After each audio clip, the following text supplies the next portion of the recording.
नमस्कार। मेरी आत्मा आप सबकी आत्मा को नमस्कार कहती है और आप सबका मेरे साथ जुड़ने का बहुत बहुत धन्यवाद। अब आज हम श्लोक नंबर 7 कर रहे हैं, जिसमें है यदा यदा ही धर्मस्य ग्लानिर्भवति भारते अभ्युत्थानम धर्मस्य तदात्मनं सृजाम्यहम्। यहाँ पर कृष्ण जी कह रहे हैं अर्जुन को कि जब जब धर्म की हानि होगी मैं अवतार लूंगा। जब जब धर्म की हानि होगी मैं प्रकट होऊंगा। तो यहाँ पर वो किसकी बात कर रहे हैं? धर्म की रक्षा की। तो उनके हिसाब से क्या है? धर्मो रक्षति रक्षतः रक्षितः, जिसका सिद्धांत होता है, जो मतलब वो चाह रहे हैं कि मैं धर्म की रक्षा के लिए ये युद्ध कर रहा हूँ। अब अगर हम ध्यान से देखें तो दुशासन जो है द्रौपदी का चीरहरण कर रहे हैं, और वहां पर भरी सभा में, वहां पर ही उस चीरहरण में धृतराष्ट्र जी भी हैं, वहां पर भीष्म पितामह जी भी हैं, और वहां पर गुरु द्रोणाचार्य जी भी हैं। और अगर हम देखें तो धृतराष्ट्र जी के पुत्र अपनी भाभी का चीरहरण कर रहे हैं, और धृतराष्ट्र जी कुछ नहीं कर रहे हैं। वो अपनी गद्दी के साथ आसक्ति दिखा रहे हैं, वो अपनी गद्दी के साथ इतना उनको मोह है कि वो अपने आप को लाचार दिखा रहे हैं कि मैं अंधा हूं इसलिए मैं कुछ नहीं कर पा रहा हूँ, नहीं तो मुझको भी अच्छा नहीं लग रहा कि मेरी बहू का चीरहरण हो रहा है। तो इस कर्म के पीछे कौन सा भाव है? उनका मोह गद्दी की तरफ। और कर्म क्या हो रहा है? अधर्म हो रहा है। कर्म तो अधर्म है ना, कि उनकी घर की बहू को ही आप कपड़े उतारे जा रहे हैं, उसको निर्वस्त्र किया जा रहा है। अब यहीं पे भीष्म पितामह जी को देखें तो उन्होंने शपथ ली थी कि इस राज्य गद्दी का मैं हमेशा ही रक्षा करूंगा। अब उस राज्य गद्दी की रक्षा करने में अगर कोई अधर्म को फॉलो कर रहा है, फिर भी रक्षा करने के लिए तैयार है। अगर कोई घर के बहू को निर्वस्त्र करा जा रहा है, वो अपनी वचन को तोड़कर, उस वचन को तोड़ के उसकी रक्षा करने के लिए तैयार नहीं है। इसका मतलब अगर धृतराष्ट्र और उसके बाद गद्दी दुर्योधन संभालता है तो अधर्म फैलाते रहेंगे, और भीष्म पितामह जी कुछ नहीं करेंगे क्योंकि वो वचनबद्ध है। तो घर की बहू का नीलामी हो रही है, तो इसका मतलब आगे क्या होगा? एक एक छोटे छोटे समाज के हर घर में ऐसा होने लग जाएगा, तो अधर्म तो आगे बढ़ता ही जाएगा। तो वो भी अधर्म का साथ दे रहे हैं। अब गुरु द्रोणाचार्य जी ले तो गुरु द्रोणाचार्य जी ने क्या किया था? उन्होंने जो इन पांडवों को, दुर्योधन को, इन सबको जो विद्या दी थी, उस विद्या के पीछे उन्होंने जब गुरु दक्षिणा मांगी थी तो उन्होंने क्या था? द्रौपद को तुम मेरे लिए लेकर आओ, द्रौपद को जीत कर लेकर आओ और द्रौपद को मेरे सामने लाओ। और ये पांडव लोग गए और द्रौपद को लेकर आए। फिर गुरु द्रोणाचार्य जी ने उसकी बेइज्जती करके उसको छोड़ दिया। तो इसका मतलब गुरु ही क्या है? गुरु का भाव क्या है? गुरु का भाव भी अधर्म की तरफ है। तो यहाँ पर कृष्ण जी ये कह रहे हैं कि जब जब अधर्म बढ़ेगा मैं प्रकट होऊंगा, और मैं उन अधर्म को नाश करने के लिए युद्ध करूंगा। तो वो यहाँ पर अर्जुन को यही बोल रहे हैं। और इसी के थ्रू उन्होंने क्या किया था? सेकंड चैप्टर में यही बताया था कि तुम जिनको मारने जा रहे हो वो तो आत्मा है, वो आज नहीं मरेंगे तो कल ना परसों मरेंगे ही मरेंगे, और आत्मा उनकी सुरक्षित रहेगी, उनकी आत्मा तो हमेशा जीवित ही रहेगी। तो उन्होंने यही पहले आत्मा के लेवल में समझाया कि वो लोग तो आत्मा ही है, और इस समय यहाँ पर इस शरीर से वो सारा अधर्म फैला रहे हैं, तो इस शरीर का नाश होना बहुत जरूरी है। पर यहाँ पर जो अर्जुन है वो तो उसमें क्या हो गए थे, उनमें मोह आ गया था कि ये मेरे दादा हैं, ये मेरे गुरु हैं। तो यहाँ पर कृष्ण जी ने उनको पहले बताया कि तुम आत्मा है, आत्मा का ज्ञान दिया, फिर उन्होंने कर्म के हिसाब से समझाया।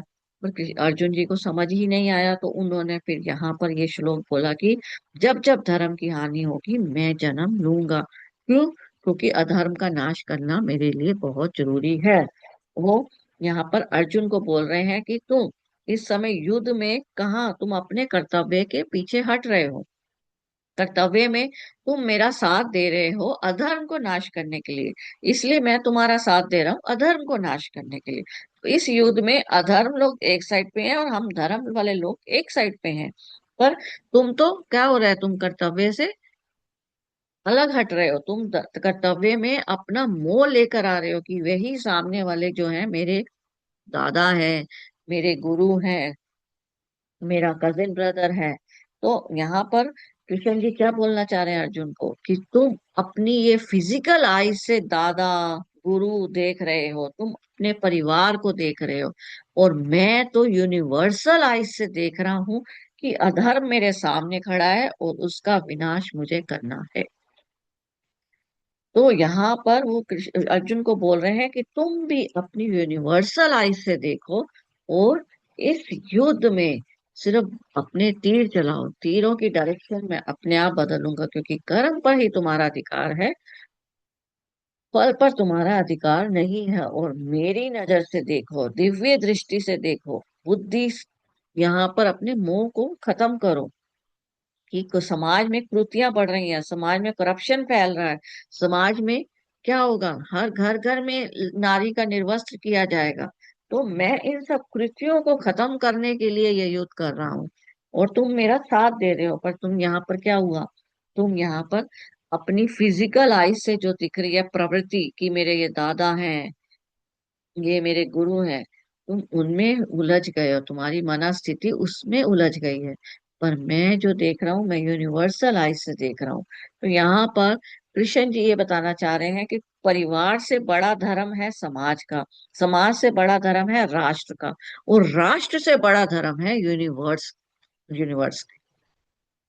तो अगर हम कोई भी कार्य करने वक्त अगर हम देख रहे हैं कि ये सामाजिक हेल्प करेगा या नहीं, राष्ट्र को हेल्प करेगा या नहीं, यूनिवर्स को हेल्प करेगा या नहीं, तो मैं उस कर्म के हिसाब से आपके फल को भी बदल सकता हूँ, क्योंकि बाण तुम चलाओगे, मैं बाणों की डायरेक्शन बदल दूंगा।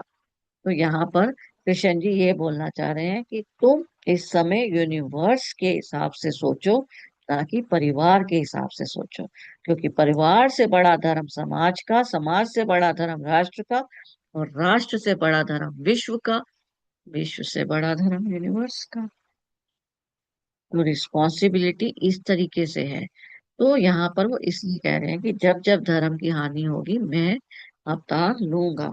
यहाँ पर अगर हम देखें तो युधिष्ठिर जी को भी क्या था, उकसाया गया था कि जुआ खेलो। तो यहाँ पर तो पहले तो उनको उसमें आना ही नहीं चाहिए था, कि वो इस उसमें नहीं उकसाना, उनको उकसाने में उनमें वो आ गए। पर आ गए और उसके बाद उन्होंने क्या किया, उन्होंने अपने पहले भाइयों को उस जुए में हरा दिया, फिर अपनी वाइफ को भी हरा दिया। तो अधर्म तो उन्होंने भी किया, पर उस अधर्म का लेवल और जो उनका लेवल था वो बहुत डिफरेंट था। तो उनको क्या है कि तुम लोगों को तो कर्मास के हिसाब से जो पाप पुण्य का है वो तो हम देख ही लेंगे। यहाँ पर अगर हम ध्यान से देखें तो युधिष्ठिर जी ने क्या किया, युधिष्ठिर जी का जो कर्म था वो काम्य कर्म था। जो हमने पीछे की स्लाइड्स अगर आप देखें तो उसमें हमने काम्य कर्म बताया है, जिस पर मैंने अमिताभ बच्चन जी की दीवार मूवी का भी बताया था कि अगर फादर चोर है तो उसका असर परिवार पे भी आता है। यहाँ पर भी यही हुआ ना, कि अगर युधिष्ठिर जी ने ये कर्म किया कि उन्होंने अपने भाइयों को और अपनी वाइफ को दांव पे लगाया, तो उसका भुगतान भरना भरना पड़ा ना पूरे परिवार को। तो यहाँ पर कृष्ण जी का क्या है कि इस समय तात्पर्य ये है कि धर्म को तो तुमने भी नहीं साथ दिया था, पर इस समय तुम ये वाला कार्य करके उस पाप को भी कम कर सकते हो। तो यहाँ पर धैर्य यदाई धर्मस्य से ये बताना चाह रहे हैं कृष्ण जी। अब नेक्स्ट श्लोक है, परित्राण्याय साधुना विनाशाय च दुष्ट के काम धर्म स्थापना थाए संभवानी युगे युगे। तो मतलब धर्म की स्थापना के लिए मैं हर एक युग में प्रकट होता ही रहूंगा। तो मतलब ये दोनों श्लोक जो हैं दोनों एक साथ जुड़े हुए हैं। तो वो बार बार यही बता रहे हैं कि जहां जहां धर्म की हानि होगी मैं बार बार जन्म लूंगा। अब इसके बाद अगला श्लोक है जिसमें वो कह रहे हैं कि मेरा जन्म जो है वो तो अलौकिक है। मेरे जन्म में तो हमेशा ही मैं सिर्फ यूनिवर्स के हिसाब से जन्म लेता हूँ कि अब मुझे काम करना है, ये वाला काम करना है, जैसे सनातन धर्म की अब स्थापना करनी है, इसलिए मैंने यहाँ पर इस समय जन्म लिया। पर तुम जो है तुम अभी सिर्फ क्या कर रहे हो, आसक्ति के साथ जुड़कर कर्म कर रहे हो अपने। तो तुम्हारा अभी जो है कर्म जो है आसक्ति के साथ है, तो इसलिए तुम अपरा प्रकृति से लुप्त हो, और मैं परा प्रकृति का हूँ। फिर उसके अगले श्लोक में वो बता रहे हैं आसक्ति, जो मैंने अभी बताया ही है। तो आसक्ति में उन्होंने अभी मैंने हमने लिया था ना मोह, तो अब वो बता रहे हैं भय तथा क्रोध, ये सब भी क्या है, आसक्ति के ही रूप हैं। तो इसमें अब कृष्ण जी क्या बता रहे हैं कि अब आपको हर कर्म करने से पहले आप अपनी मानसिक स्थिति को चेक कीजिए कि आपकी मानसिक स्थिति, कर्म करने से पहले क्या भय के साथ आप कर्म को स्टार्ट कर रहे हैं, क्रोध के साथ। कई बार होता है ना, हम कोई काम क्या करते हैं कि हमें उस पर क्रोध है और हम उसको रिप्लाई बैक करने के लिए वो कर्म कर रहे हैं, मोह के साथ लिप्त होकर तो नहीं हम कर्म कर रहे हैं। तो जिस हिसाब से आप कर्म कर रहे हैं उस हिसाब से ही आपका कर्म का प्रभाव पड़ रहा है, जिसको हम संचित कर्म कहें, प्रारब्ध कर्म कहें, कुछ भी हो, पर हमारा उस हिसाब से कर्म का प्रभाव डाल रहे हैं। तो मतलब इसीलिए कहा गया था, मैंने बॉल की तरह उस कर्म को कहा था कि बॉल जिस स्पीड से गई है, मतलब बॉल में जोन से भाव से आपने बॉल को फेंका है, उसी भाव के हिसाब से वो बॉल आपके पास वापस आएगी। इस जन्म में नहीं आएगी तो अगले जन्म में आएगी, पर वो बॉल उसी भाव से ही वापस आएगी। अब यहाँ पर अगले श्लोक में कृष्ण जी क्या बोल रहे हैं कि वही जो हमने आपको बताया कि भाव के हिसाब से, तो मतलब जिस भाव से आप कर्म कर रहे हैं उसी भाव के हिसाब से ही आपको फल भोगना पड़ेगा। तो यहाँ पर हमें एक बात समझ में आई कि हमें कर्म करने वक्त हमें अपने भाव को चेक करना है कि ये काम करने वक्त मैं भय से तो नहीं कर रहा हूँ, काम को स्टार्ट कर रहा हूँ पर मेरे अंदर भय है, परिणाम कैसा होगा। काम स्टार्ट कर रहा हूं पर मैं अपने उसके अंदर क्रोध भरा हुआ है, तो परिणाम कैसा होगा। तो मतलब मानसिक स्थिति कैसी है, मोह भरा हुआ है तो परिणाम कैसा होगा। तो अब कृष्ण जी क्या बोल रहे हैं कि अगर ये काम आप इन सब भावों के से लिप्त होके कर रहे हैं तो वो काम क्या है, सकाम है, मतलब आप अपने स्वार्थ के लिए काम कर रहे हैं। तो आपका काम क्या है, सकाम कर्म है। तो आपका यज्ञ क्या है, सकाम कर्म है, या उसको यज्ञ भी कह सकते हैं। तो आपकी फल की प्राप्ति भी उसी हिसाब से ही दी जाएगी। तो आपको फल तो मिलेगा पर उसी हिसाब से कैलकुलेशन की जाएगी। तो यहाँ पर कृष्ण जी क्या कर रहे हैं, कर्म को ही महत्व दे रहे हैं, कर्म को महत्व दे रहे हैं कि कर्म पर तुम्हारा अधिकार है, तो कर्म के टाइम पे तुमको चेक करना है कि तुम्हारा कर्म किससे लिप्त है। और उस श्लोक में क्षिप्रम दिया हुआ है, क्षिप्रम का मतलब क्या है कि ये बताता है कि मानव लोक में कर्मों के द्वारा जल्दी और प्रत्यक्ष फल प्राप्त होता है, इसलिए मनुष्य अपने कर्मों पर ही सिर्फ ध्यान दे। तो कर्म किस हिसाब से है, उस हिसाब से ही आपका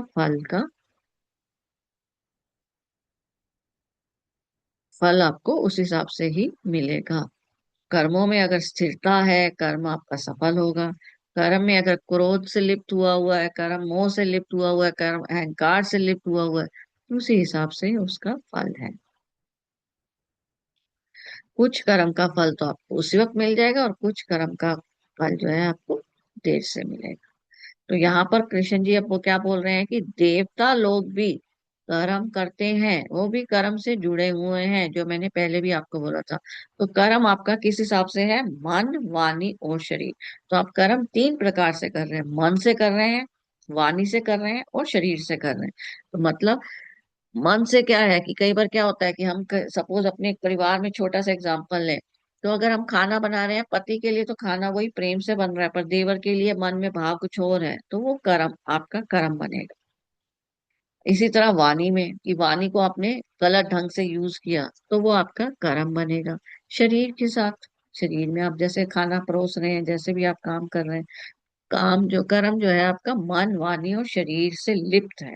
तो आप मन और वाणी और शरीर का कार्य करने से पहले ध्यान दें, आप अपनी अवेयरनेस को बढ़ाएं। और उसमें अब आपका क्या है कि अगर संसारिक संसार के हिसाब से आप कर रहे हैं, मतलब यूनिवर्सल ट्रुथ के लिए कर रहे हैं, राइट, समाज की हित के लिए कर रहे हैं, तो उस कर्म कर्म के लिए वो क्या करते हैं, आपको मोक्ष की प्राप्ति होती है, राइट। तो कर्म आपका किस हिसाब से, वो उस हिसाब से ही आपका फल दे रहे हैं। अगर हम ध्यान से देखें तो सिर्फ एक ही चीज है कि कृष्ण ने यही बोला है कि कर्म करो, कर्म पर ही तुम्हारा अधिकार है, फल पर नहीं है। और उस कर्म को करने से पहले आप ध्यान दें कि आप कर्म किसमें लिप्त होकर कर रहे हैं। कर्म में हमेशा अगर हम ध्यान दें, अगर हमारी असफलता हुई है, उसी कर्म को इमीडिएटली ऑब्जर्व कीजिए कि हमने कैसे किया। तो पता चलेगा कि हमने कर्म जो है किसी ना किसी षट दोष से लिप्त होकर किया है, तो इसी वजह से उस हिसाब से परिणाम मिला है। अब इसके अगले श्लोक में कृष्ण जी बोल रहे हैं कि ये जो कर्म आप कर रहे हैं, जो षट दोष से लिप्त होके कर रहे हैं, ये कर्म क्या है? ये आपके क्या है? गुणों के हिसाब से, कि इंसान सतगुणी है तो वो अच्छे कर्म कर रहा है, रजोगुणी है वो उस हिसाब से कर्म कर रहा है, तमोगुणी है तो वो कर्म को अधर्म की तरह कर रहा है। तो ये डिपेंड करेगा कि आपका अंदर कौन सा गुण उस समय जागृत है, उसके हिसाब से तुम उस कर्म को कर रहे हैं। और उन्हीं कर्मों को करने के हिसाब से ही कृष्ण जी ने क्या किया है, चार वर्ण बनाए हैं, ब्राह्मण, क्षत्रिय, वैश्य और शूद्र। तो उन्होंने बोला कर्मों के हिसाब से मैं इस समाज को चार वर्णों में डिवाइड करता हूँ, ब्राह्मण हो सकते हो, क्षत्रिय हो सकते हो, वैश्य हो सकते हो या शूद्र हो सकते हो। तो कर्म के हिसाब से बोल रहे हैं, मतलब ये नहीं कि परिवार में किस तरीके से चल रहा है, वो कह रहे हैं कि कर्म के हिसाब से, इन गुणों के, जिस गुण के हिसाब से तुमने कर्म किया उसके हिसाब से आपको ब्राह्मण, क्षत्रिय और वैश्य या शूद्र के वर्ण में आपको डिवाइड किया जाता है। तो ब्राह्मण कौन है? जिनमें ज्ञान, तप, संयम और सत्य का गुण प्रबल है, उन सबको कृष्ण जी ने ब्राह्मण की कैटेगरी में डाला है। क्षत्रिय कौन है? जिनमें साहस, नेतृत्व, रक्षा करने का भाव है, उनको क्षत्रिय की कैटेगरी में डाला है। वैश्य कौन है? जो व्यापार, कृषि और धन संग्रह के गुण में रखते हैं, तो उनको उन्होंने वैश्य की कैटेगरी में डाला है। शूद्र कौन है? सेवा, सहयोग और श्रम की भावना में है जिनमें, उनको किस में डाला है? उनको उन्होंने शूद्र की कैटेगरी में डाला है। और अभी हम लोगों ने क्या कर दिया है, हम लोगों ने अपने हिसाब से, अपने मानसिक हिसाब से इन सब वर्णों में डिवाइड कर दिया है। तो हम लोग उसी हिसाब से उन लोगों को, उस मानसिक दृष्टि से उन लोगों को देखते हैं। ब्राह्मण को हम मानसिक दृष्टि से, जिस मानसिक दृष्टि से देख रहे हैं, उसी मानसिक दृष्टि से हम शूद्र को नहीं देख रहे हैं। जबकि उनके हिसाब से क्या है कि कर्म सिर्फ प्रधान है, कि शूद्र का जो रोल है वो अपना वो वाला कर्म कर रहा है, वैश्य का जो रोल है वो अपना वाला कर्म कर रहा है, क्षत्रिय का जो रोल है वो अपना वाला कर्म कर रहा है। तो कर्म में कोई डिवीजन नहीं है। कर्म आपका, और समाज को मैंने इस हिसाब से डिवाइड किया है कि कर्म कौन से भाव से लिप्त है, उस हिसाब से तुम ब्राह्मण हो, क्षत्रिय हो, वैश्य हो या शूद्र हो। इसी वर्णों को हम आगे और डिटेल में करेंगे। अभी के लिए इतना ही, बहुत बहुत शुक्रिया। अगर कोई आपका प्रश्न हो तो आप कमेंट बॉक्स में डाल सकते हैं। धन्यवाद।